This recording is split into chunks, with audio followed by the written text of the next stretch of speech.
America 250, The Dogs, Episode 1, Before America Was America. Welcome to America 250, The Dogs. In this series, we're exploring the history of America through the dogs that walk beside the people who shaped it. Today's story begins in the Blackwater swamps of the Southeast, stretches across the frozen Arctic, and winds through the deserts of the American Southwest. Long before there were states, borders, or even written records, dogs were already here. This is the story of some of America's first dogs. This is the Salkehatchie, Blackwater, Cypress, Silence. In the 1970s, a biologist named Dr. Laird Brisbane was working near the Savannah River site in South Carolina when he noticed something moving through the shadows of places just like this. Not a deer, not a coyote, a dog. But it didn't look like any dog he had ever seen before. Its coat was a color of red clay, its tail curved like a fishhook. Its ears seemed to move constantly, listening to sounds hidden deep within the swamp. As Dr. Brisbane continued his observations, he began documenting their behavior. He studied the way they traveled in packs, how they hunted, and how they survived in some of the most isolated landscapes in the Southeast.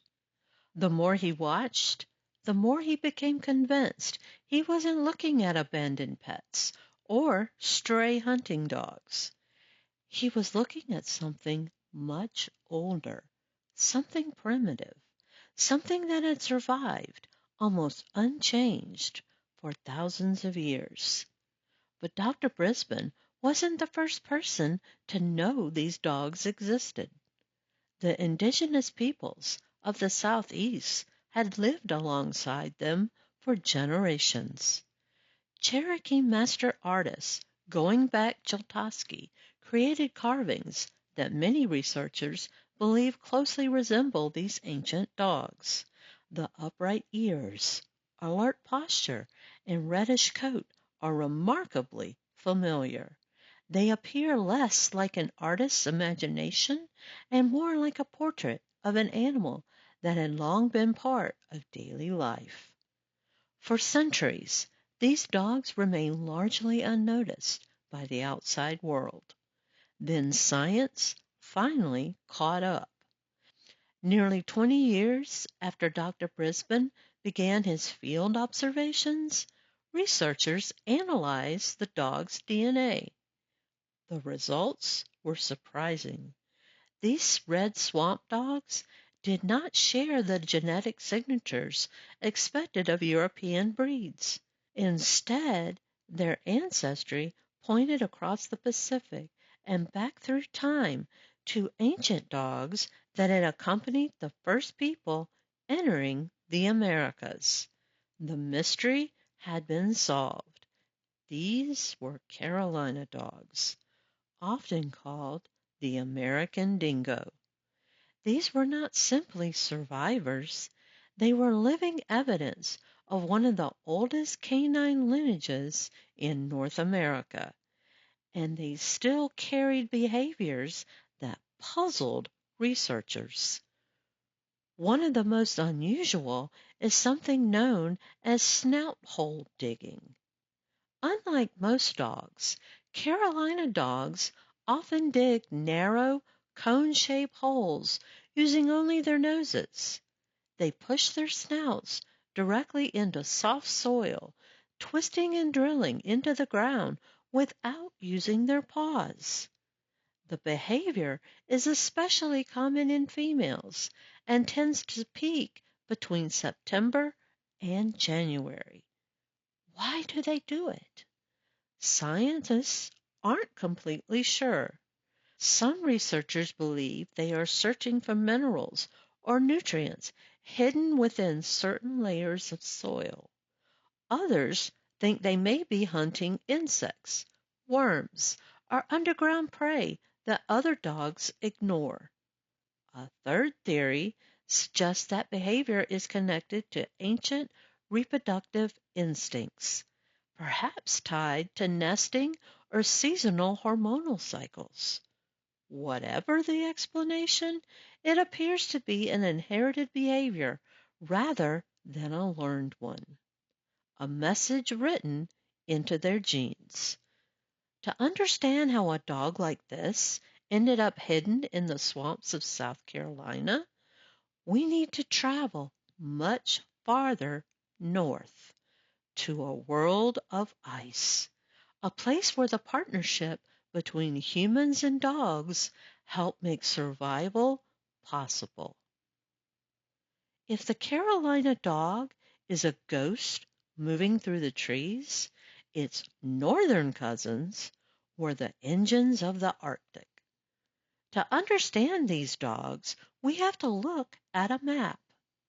Between Siberia and Alaska lies the Bering Strait, a narrow stretch of water that during colder periods of Earth's history often froze into a bridge of ice. Across that frozen gateway came generations of people carrying knowledge, tools, and dogs. Among them were the ancestors of the Inupiat people. They brought with them a technology that transformed life in the Arctic, the dog sled. These dogs were not pets. They were workers, ancestors of what we now recognize as the Alaskan Malamute. Powerful, broad-chested, thick-boned animals built for endurance and strength. Their dense double coats protected them from temperatures that could kill a human within hours. In a land where horses could not survive and wheels were useless, dogs became transportation. They pulled sleds carrying food, supplies, tools, and families. In many cases, they carried the future of entire communities. They were hunters as well. Some could detect seal breathing holes hidden beneath feet of snow and ice. Others served as guardians. When a polar bear wandered too close to camp, the dogs were often the first line of defense. Their value went far beyond transportation. They were survival itself. The relationship became especially clear at night. Many people have heard that phrase, three-dog night. The expression is believed to come from the Arctic, where sleeping beside dogs provided life-saving warmth. A one-dog night was cold. A two-dog night was colder. A three-dog night was the kind of freezing darkness where the body heat of several dogs could mean the difference between life and death. This isn't simply folklore. Archaeologists working in Alaska have uncovered evidence of sled dog cultures stretching back centuries. Harness fragments, ivory sled components, tools built specifically for dog-powered travel. Together, they tell the story of a partnership forged in one of the harshest environments on Earth. But as we leave the ice and move south toward the deserts and canyons of the American Southwest, the relationship between people and dogs begins to change. The dog stops being an engine and becomes something far more spiritual. As the trail moves south, the climate changes, and so does the role of the dog. Among the peoples of the American Southwest, dogs were no longer primarily beasts of burden. They become guardians, companions, and spiritual guides. Archaeological discoveries throughout Mexico and the Southwest preserve their likenesses in clay and pottery. Effigy vessels, created centuries ago, depict alert dogs with pointed ears, short coats, and watchful expressions. The details are striking. These artists clearly knew their subjects well. The dogs represented in these vessels were well adapted to desert life. Smaller than their Arctic counterparts, they were built for heat rather than cold. They lived among people in plazas and villages. They protected stored grain from pests. They warned of approaching strangers, and they occupied a unique place between the human world and the spiritual one. For many indigenous cultures, dogs were believed to possess special knowledge of the journey after death. Because of this belief, dogs often served as spiritual guides. Archaeologists have discovered intentional dog burials alongside human remains throughout parts of the Americas. To modern eyes, this can appear unsettling, but to the people who practiced these traditions, it represented something very different. The dog was thought to know the path ahead. Its role was to guide its human companion safely into the next world. The relationship was built on reciprocity, protection, loyalty, partnership. The archaeological evidence also shows that dogs were sometimes consumed during ceremonies or periods of hardship. Modern audiences often struggle with this reality, but for many ancient cultures, this was not simply a matter of food. It reflected a worldview centered on respect, survival, and connection. Life and death formed a continuous circle. The dog remained part of that circle. Unfortunately, many of these ancient desert lineages disappeared after European contact. Disease, conflict, and crossbreeding dramatically altered the genetic landscape of indigenous dogs across North America, yet traces remain. In breeds such as the Chihuahua and the Xoloconte, researchers believe we can still glimpse echoes of those ancient desert dogs.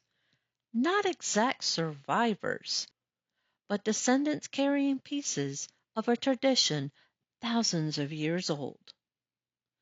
Three landscapes, three dogs, one shared history. From the frozen Arctic to the deserts of the Southwest and the Blackwater swamps of the Southeast, dogs remain constant companions to the people of North America. We often think of America as a young nation, but the story of dogs in America is ancient. These animals arrived thousands of years before the first horse stepped off a European ship, before borders, before states, before written history in much of the continent. They were not simply animals that happened to live here. They were partners, hunters, guardians, guides, workers, companions, and sometimes the difference between survival and extinction. So the next time you encounter a ginger-colored dog wandering a rural road, or hear a story about a strange wild dog hidden in a Carolina swamp, look a little closer. You may be seeing more than a dog. You may be seeing a living connection to the earliest chapters of human history in the Americas, a survivor of ice ages, a witness to migrations, a reminder that before there was a nation, there was a partnership. America 250, The Dogs, is not only the story of the last 2.5 centuries, it is the story of a bond that stretches back more than 15,000 years. Because before we were a nation, we were a pack. Thank you for listening to America 250, The Dogs. In our next episode, we'll follow the arrival of European explorers and settlers and meet the dogs that crossed the Atlantic with them, changing the history of North America forever. Until next time, I'm Andrea LeGros.